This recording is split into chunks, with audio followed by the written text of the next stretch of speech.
Good morning friends, आज हम discuss करेंगे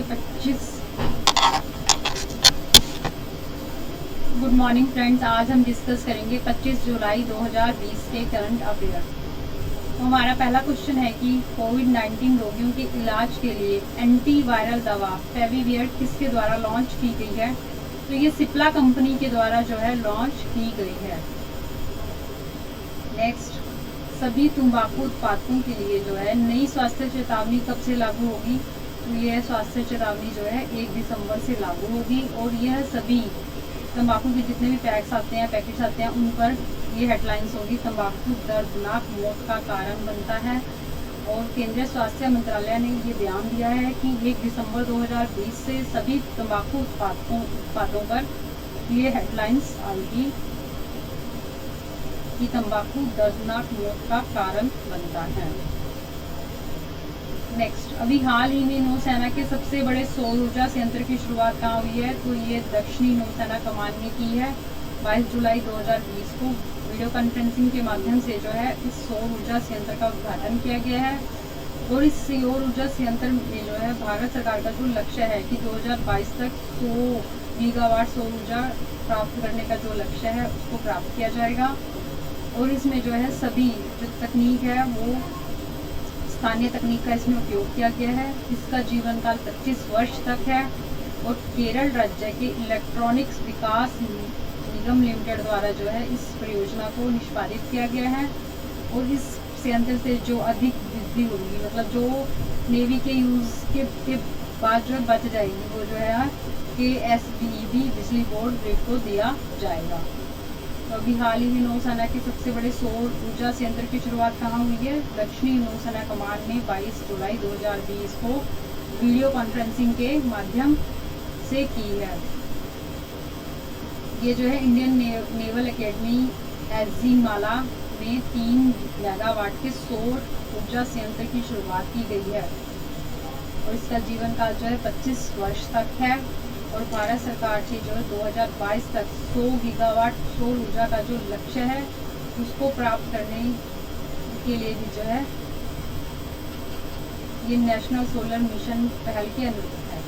नेक्स्ट, 2020 का 2020 क्रिकेट वर्ल्ड कप कहाँ होना था? ये जो है ऑस्ट्रेलिया में होना था, लेकिन अब इस साल ये नहीं होगा क्योंकि कोरोना के कारण जो है 2020 विश्व कप इस बार स्थगित कर दिया गया है।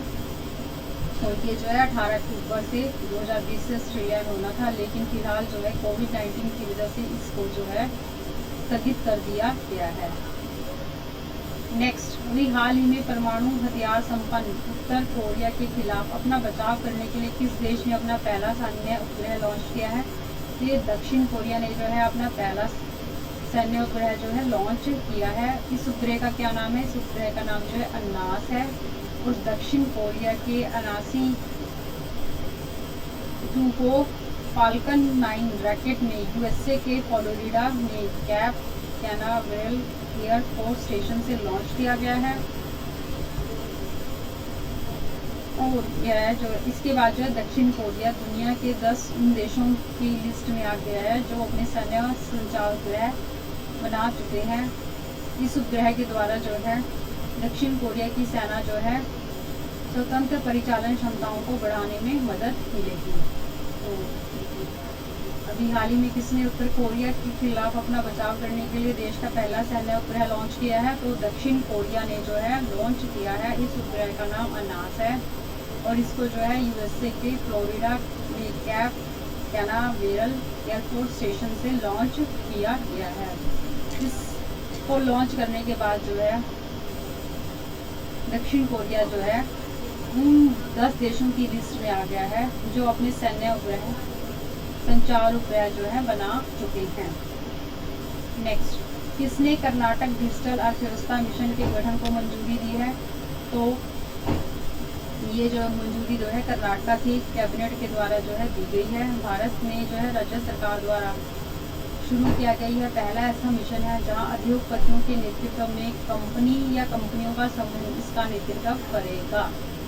कर्नाटक डिजिटल अर्थव्यवस्था को कर्नाटक कैबिनेट के द्वारा जो है मंजूरी दी गई है और ये भारत का पहला एक ऐसा राज्य है जहां पर उद्योगपतियों के नेतृत्व में एक कंपनी या एक समूह के नेतृत्व में एक मिशन का नेतृत्व किया जाएगा। नेक्स्ट, भारत का पहला ऑर्बिट स्पेस मलबे की निगरानी और ट्रैकिंग सिस्टम का नाम क्या है? तो इसका नाम जो है दिनकरा है।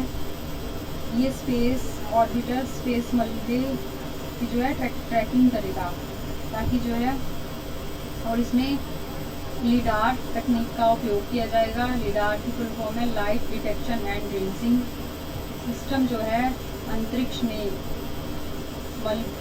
मलबे को ट्रैक और मैप करने में मदद करेगा और इससे भविष्य में आंतरिक खोज के प्रमुख खतरों को जो है कम किया जा सकेगा। ठीक है, तो भारत का पहला ऑर्बिट स्पेस मलबे की निगरानी और ट्रैकिंग सिस्टम का क्या नाम है? दिनकरा है। इसका मुख्य उद्देश्य ये है कि जो अंतरिक्ष एजेंसियों को जो है मलबे को ट्रैक और करने और मैप करने में जो है मदद करेगी और इसमें जो है लिडार तकनीक का प्रयोग किया गया है और यह भारत का पहला ऑर्बिट स्पेस मलबे निगरानी का जो है ट्रैकिंग प्रणाली है। नेक्स्ट, तियानवेन 1 क्या है? तियानवेन 1 जो है चीन ने लॉन्च किया है। चीन के वैनचांग अंतरिक्ष यान से अपनी पहली सफल मंगल जांच शुरू की है। मंगल की जांच का नाम जो है तियानवेन 1 रखा गया है। इसका मुख्य उद्देश्य ये है कि मंगल ग्रह की परिक्रमा करना है और मंगल की ग्रह मिट्टी पर उतरने के लिए लैंडिंग स्थल पर घूमने के लिए एक रोवर को भेजना है और मंगल की भूविज्ञानिक संरचना, वातावरण, पर्यावरण और मिट्टी और पानी की जांच करना है। तो तियानवेन किसके द्वारा लॉन्च किया गया है? चीन द्वारा लॉन्च किया गया है। इसका ये जो एक मंगल मिशन है। इस मिशन का मुख्य उद्देश्य ये है कि मंगल ग्रह की परिक्रमा करना, मंगल ग्रह पर जो है लैंडिंग स्थल पर घूमने के लिए रोवर को भेजना और वहाँ पर संरचना, वातावरण, पर्यावरण और मिट्टी की जांच करना है। नेक्स्ट, इतिहास में पहली बार किसकी सभा वर्चुअली संचालित की जाएगी? तो ये जो है संयुक्त राष्ट्र महासभा को जो है 75 साल में पहली बार वर्चुअली संचालित किया जाएगा और इसका सत्र जो है 15 सितंबर 2020 से शुरू होगा। इस संयुक्त राष्ट्र महासभा का जो है इस 75वीं महासभा का मुख्य उद्देश्य है जैव विविधता शिखर सम्मेलन, जलवायु सप्ताह और महिलाओं पर चौथे विश्व सम्मेलन की 25वीं वर्षगांठ मनाने के लिए एक उच्च स्तरीय बैठक है। तो इस बार संयुक्त राष्ट्र महासभा की 75वीं जो बैठक है वो किस तरह संचालित की जाएगी? वो वर्चुअली संचालित की जाएगी और 2020 का जो है सत्र 15 सितंबर से शुरू होगा। इसका मुख्य उद्देश्य जो है 3 है। जलवायु सप्ताह मनाया जाएगा और महिलाओं पर जो है चौथे सम्मेलन की 25वीं वर्षगांठ मनाने के लिए उच्च स्तरीय बैठक है और जैव विविधता शिखर सम्मेलन है। नेक्स्ट, रेलवे के अंतर्राष्ट्रीय संघ के उपाध्यक्ष के रूप में किसको नामांकन किया गया है? तो इसमें अरुण कुमार संघ को जो है इसमें उनका नाम नामांकित किया गया है और इसके जो है अध्यक्ष कौन है? इसके अध्यक्ष जो है विनोद कुमार यादव है। UIC महासभा ने जो है यह निर्णय लिया है और UIC का मुख्यालय जो है पेरिस में है। रेलवे के अंतर्राष्ट्रीय संघ में जो है इंडिया से अरुण कुमार संघ उपाध्यक्ष के रूप में नामांकित किए जा सकते हैं और इसके अध्यक्ष हैं विनोद कुमार यादव जी और UIC द्वारा जो है यह निर्णय लिया गया है। UIC का मुख्यालय कहाँ है? UIC का मुख्यालय जो है पेरिस में है। नेक्स्ट, प्रवासी रोजगार ऐप किसके द्वारा लॉन्च की गई है? तो प्रवासी रोजगार ऐप जो है सोनू सूद के द्वारा लॉन्च की गई है। Sonu Sood take a step forward launched an app Pravasi Rozgar to offer support to worker in finding the right job opportunity in various sectors across the country.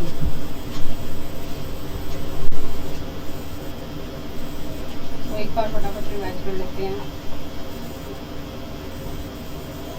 कोविड-19 के रोग के इलाज के लिए एंटीवायरल दवा फेविपियर किसके द्वारा लॉन्च की गई है? सिप्ला के द्वारा लॉन्च की गई है। सभी तंबाकू उत्पादों के लिए जो है नई स्वास्थ्य चेतावनी कब से लागू की जाएगी? 1 दिसंबर 2020 से लागू की जाएगी। क्या है ये स्वास्थ्य चेतावनी? तंबाकू दर्दनाक मौत का कारण बनता है। और अभी हाल ही में नौसेना के सबसे बड़े सौर ऊर्जा संयंत्र की शुरुआत क्या हुई है? ये जो है दक्षिणी नौसेना कमान में हुई है और दक्षिणी नौसेना कमान में जो इंडियन नेवल एकेडमी है LC माला में जो है इसकी स्थापना हुई है और इसमें 3 मेगावाट के सौर ऊर्जा संयंत्र की शुरुआत की गई है। तो इसका मुख्य उद्देश्य जो है भारत सरकार का जो नेशनल सोलर मिशन है कि 2022 तक 100 गीगावाट की सौर ऊर्जा का लक्ष्य प्राप्त करना है, उसके अनुरूप है। नेक्स्ट 2020 वर्ल्ड कप कहाँ होना था? ऑस्ट्रेलिया में होना था, लेकिन कोविड-19 की वजह से अब यह नहीं होता। अभी हाल ही में जो है परमाणु हथियार संपन्न उत्तर कोरिया के खिलाफ अपना बचाव करने के लिए देश का पहला सैन्य उपग्रह किसके द्वारा लॉन्च किया गया है? तो यह दक्षिण कोरिया के द्वारा जो है लॉन्च किया गया है। इसका नाम क्या है? अनास है। और ये कहाँ से लॉन्च किया गया है? यह USA के फ्लोरिडा से कैप कैनावेरल एयरफोर्स स्टेशन से लॉन्च किया गया है। इंडियन प्रीमियर लीग इस वर्ष कहाँ होंगे? तो ये संयुक्त अरब अमीरात में होंगे। किसने कर्नाटक डिजिटल अर्थव्यवस्था के मिशन के गठन को मंजूरी दी है? तो ये कर्नाटक का कैबिनेट के द्वारा जो है इसको मंजूरी दी गई है और ये भारत सरकार का पहला ऐसा राज्य है जहां उद्योगपतियों के द्वारा जो है उद्योगपतियों के नेतृत्व में एक कंपनी का नेतृत्व किया जाएगा। भारत का पहला ऑर्बिट स्पेस मलबे की निगरानी और ट्रैकिंग सिस्टम का क्या नाम है? इसका नाम जो है बीम तारा है। इसका मुख्य उद्देश्य जो है अंतरिक्ष के मलबे को ट्रैक करना और उसको मैप करने में मदद करना है और इसमें लिडार तकनीक का उपयोग किया गया है। तियानवेन क्या है? तियानवेन जो है चाइना द्वारा जो है लॉन्च किया गया है। इसका मुख्य उद्देश्य मंगल ग्रह की परिक्रमा करना है और मंगल की जो है भूविज्ञानिक संरचना, वातावरण, पर्यावरण और मिट्टी और पानी की जांच करना है।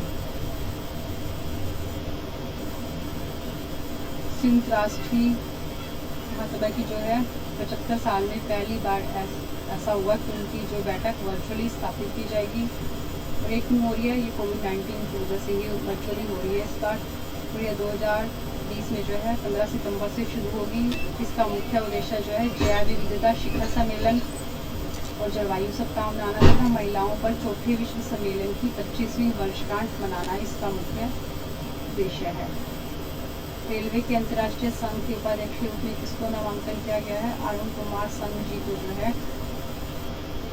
रेलवे के अंतर्राष्ट्रीय संघ के उपाध्यक्ष के रूप में नामांकित किया गया है। तो इसके अध्यक्ष कौन है? विनोद कुमार यादव जी हैं।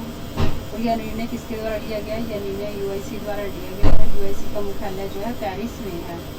प्रवासी रोजगार ऐप किसके द्वारा लॉन्च की गई है? तो ये सोनू सूद के द्वारा जो है लॉन्च की गई है। थैंक्स।